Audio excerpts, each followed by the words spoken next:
So hello friends, welcome back to another new video. तो finally guys MCA CET की जो examination है वो अब कंप्लीट हो चुकी है एंड मैक्सिमम स्टूडेंट्स यही पूछ रहे हैं कि एमसीए सीईटी का जो रिजल्ट है वो कब तक जो है वो रिलीज़ हो सकता है। तो इस वीडियो में गाइस मैं आपको रिजल्ट के जो एक्सपेक्टेड डेट्स है वो बताऊंगा, साथ ही में एडमिशन की प्रोसेस जो है वो कब से स्टार्ट होगी, कौन सा मंथ वो होगा, तो उसके बारे में भी गाइस मैं आपको कुछ जो इन्फॉर्मेशन है वो इस वीडियो में दूंगा। तो वीडियो एंड तक देखते रहिए ताकि आपको ये सारी जो इंपॉर्टेंट इन्फॉर्मेशन है वो मिल जाए। तो सबसे पहले तो गाइस एमसीए सीईटी के जो एग्जामिनेशन है वो 2 स्लॉट में हुए थे एंड डिपेंड करेगा कि स्लॉट की जो टफनेस थी वो कैसी थी एंड उसके अकॉर्डिंग जो नॉर्मलाइजेशन वगैरह है वो होगा। अगर आपको नॉर्मलाइजेशन समझना होगा तो मैंने एमबीए के लिए एक वीडियो बनाया, वो आप रेफर कर सकते हो, उससे आपको इन्फॉर्मेशन जो है वो मिल जाएगी। एंड और एक चीज़ की जो भी आपका एक्सपेक्टेड स्कोर है वो ज़रूर एक बार कमेंट सेक्शन में जो है वो लिख देना, बिकॉज जब भी सीईटी के रिजल्ट्स लगते हैं तो काफ़ी सारे स्टूडेंट्स खुश होते हैं एंड काफ़ी सारे स्टूडेंट जो है वो दुखी होते हैं। जो ईजी स्लॉट वाले हैं उनको लगता है कि हमें ज़्यादा मार्क्स मिलेंगे तो कम मिल जाते हैं, जिनको लगता है कि हमें कम मिलेंगे उन्हें ज़्यादा परसेंटाइल मिल जाते हैं। तो जो भी आपका एक्सपेक्टेड स्कोर होगा वो एक बार कमेंट सेक्शन में डाल देना, फिर रिजल्ट के बाद हम देखेंगे कि कितना डिफरेंस हमें जो है वो देखने को मिल रहा है। तो चलिए अब हम देखते हैं कि क्या एक्सपेक्टेड डेट्स रह सकती है एग्जामिनेशंस के लिए। तो देखो गाइज, लास्ट ईयर जब एग्जामिनेशन हुई तो एग्ज़ाम कंडक्ट हुई थी 27 मार्च को एंड लास्ट ईयर फिर एमबीए के एग्जामिनेशन में काफ़ी सारे प्रॉब्लम्स आए थे जिसकी वजह से ऑलमोस्ट बहुत सारे जो रिजल्ट्स है वो डिले हो गए थे। तो एमसीए का जो रिजल्ट है वो लास्ट ईयर लगा था गाइज 10 मई 2023 को, जो कि बहुत लेट लगा था एंड यहाँ पे ऑलमोस्ट 1-1.5 मंथ का जो टाइम है वो लिया गया था। बट अक्सर ऐसा जो है वो नहीं होता है। जनरली सीईटी ट्राई करती है कि 20 to 30 डेज़ में जो रिज़ल्ट है वो रिलीज़ कर दे, ठीक है। तो मैक्सिमम टाइम्स 20 to 30 डेज़ में होता है, but during corona and during exceptional situation जब आई थी तो वहाँ पे जो एग्जामिनेशन का रिज़ल्ट है वो लेट हुआ था, जिसकी वजह से काफ़ी वेट करना पड़ा था। बट इस बार ऐसा कुछ भी नहीं हुआ है, ना ही एग्जामिनेशन की डेट्स लेट हुई है, ना ही कोई ज़्यादा टेक्निकल इश्यूज़ आए हैं ड्यूरिंग एग्जामिनेशन एमसीए के। तो इस बार गाइस जो रिज़ल्ट है वो टाइम पे जो है वो लगने के मैक्सिमम चांसेस है।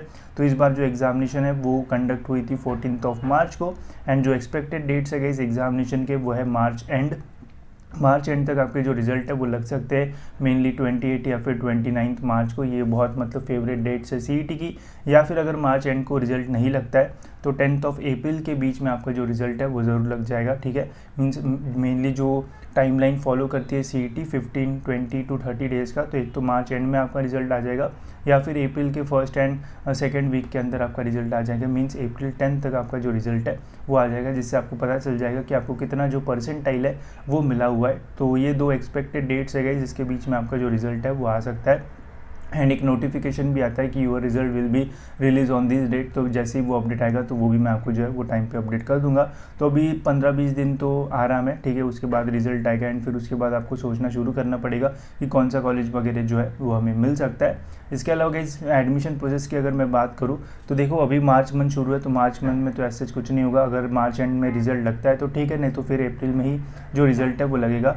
अप्रैल या मार्च में अगर जब रिजल्ट लगेगा तो फिर वो अप्रैल में कुछ नहीं होगा, ठीक है। जनवरी, फरवरी, मार्च, अप्रैल, मई में भी कुछ नहीं होता है। जनरली जो प्रोसेस है वो जून के स्टार्टिंग में जो है वो स्टार्ट होती है, फिर जून, जुलाई एंड अगस्त, इन 3 महीनों में मेनली आपकी पूरी जो एडमिशन प्रोसेस है वो कंप्लीट की जाती है एंड जनरली अगस्त के फर्स्ट वीक से जो कॉलेजेस है वो स्टार्ट हो जाते हैं। तो ऐसी हर बार प्रोसेस होती है। इसके अलावा गाइस डिपेंड भी करेगा कि कॉलेजेस के जो अंडर ग्रेजुएशन स्टूडेंट्स हैं उनके जो एग्जामिनेशन है फाइनल ईयर के वो कब कंप्लीट होते हैं, बिकॉज रिजल्ट भी बहुत ज़्यादा मैटर करते हैं। मैक्सिमम जनता ऐसी होती है जो फाइनल ईयर में होती है एंड एमसीए का एग्जामिनेशन देती है, तो वो भी मैटर करेगा उसके रिजल्ट्स वगैरह। तो वो सब लगने के बाद ही जो एडमिशन प्रोसेस है वो जनरली स्टार्ट होती है।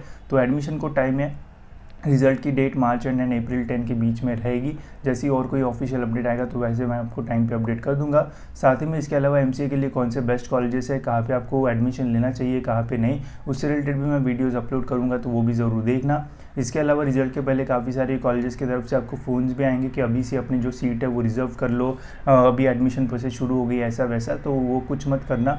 एडमिशन प्रोसेस आफ्टर रिजल्ट जब कैप राउंड का एक ऑफिशियल नोटिफिकेशन आता है सीईटी सेल पे, तभी जो प्रोसेस है वो स्टार्ट होती है। काफ़ी सारे कॉलेजेस जो है वो बोलते हैं कि प्रोसेस स्टार्ट हो गया, तो ऐसा बिल्कुल नहीं होता है।